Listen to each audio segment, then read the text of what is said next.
أن محمدا رسول الله.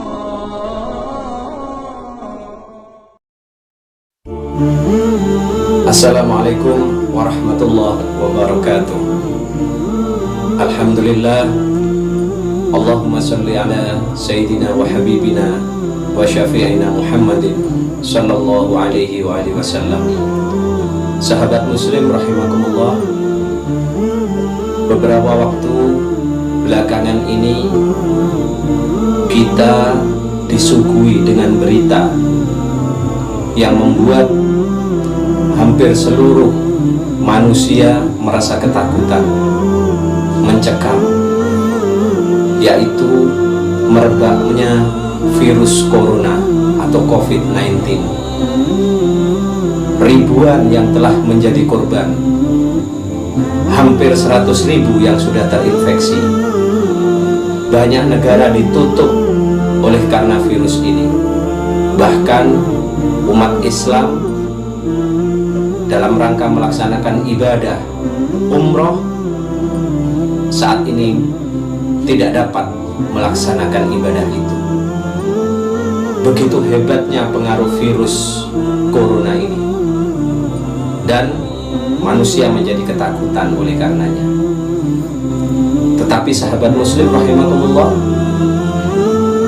jangan pernah kita lupa bahwa ada satu virus yang ternyata dampaknya jauh melebihi daripada virus corona ini.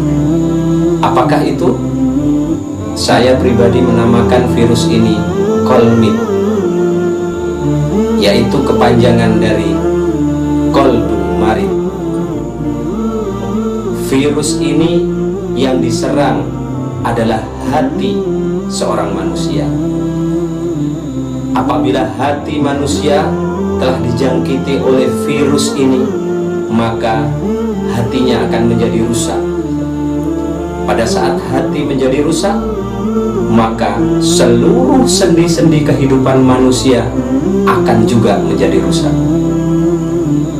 Sebagaimana Rasulullah SAW dalam hadis beliau menyampaikan, inna fil jasadi mudghah, sesungguhnya di dalam tubuh kita manusia terdapat segumpal daging.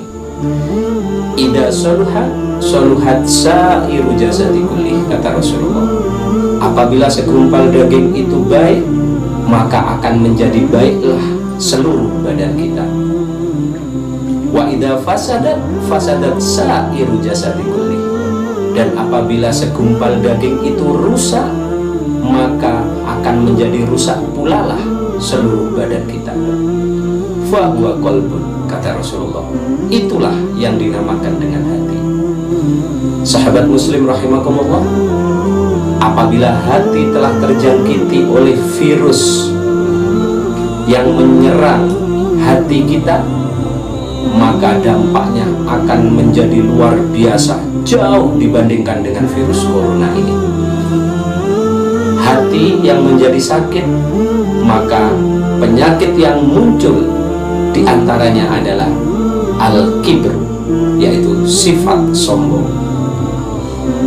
Apabila manusia telah terjangkiti oleh sifat sombong ini, maka dia akan menganggap hanya dirinya yang benar, dan dia akan menganggap manusia yang lain tiada artinya. Karena sesungguhnya, kata Rasulullah, al-kibru ialah batorul haq wa ghamdun nas.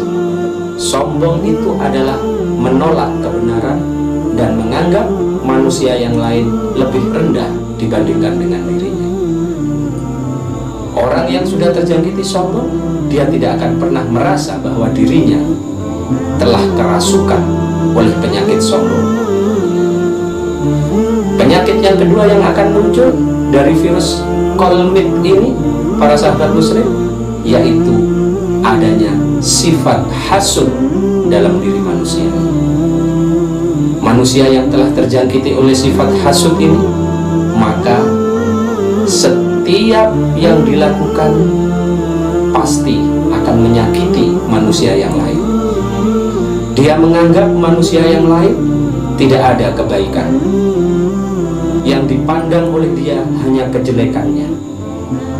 Kesana kemari tiada lain, yaitu hanya untuk menjual fitnah dan fitnah terhadap saudaranya.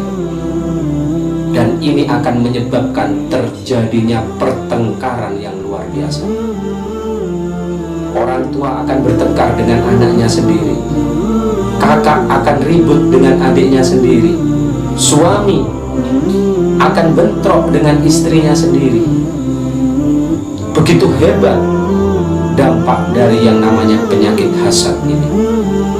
Dan penyakit yang ketiga, para sahabat muslim, yang ditimbulkan oleh virus qalbi, yaitu adanya sifat iri dan dengki. Na'udzubillah min dzalik. Manusia yang telah terjangkiti iri dan dengki di dalam hatinya, maka orang lain hanya terlihat kejelekannya, tidak pernah melihat orang lain dari sisi kebaikannya. Apabila ketiga penyakit ini sudah masuk di dalam hati manusia, maka akan rusaklah seluruh badannya. Semua ibadah yang telah dilakukan tidak akan mempunyai nilai di hadapan Allah Subhanahu wa ta'ala. Oleh karena itu, harus kita jaga betul hati kita, para sahabat muslim rahimakumullah. Kita pagari hati kita bentengi hati kita. Jangan sampai kita berikan kesempatan virus yang akan menyerang hati kita. Buatlah hati kita menjadi hati yang lunak. Dengan cara apa? Tiada lain, ala bidzikrillahi tatmainnul qulub. Ketahuilah sahabat muslim, dengan berzikir kepada Allah, maka akan bisa membuat hati kita menjadi tenang. Perbanyaklah zikir kepada Allah, agar supaya hati kita mempunyai benteng yang kuat untuk menangkal virus-virus yang akan menyerang hati kita. Mudah-mudahan bermanfaat. Wallahu a'lam bishawab. Wassalamualaikum warahmatullahi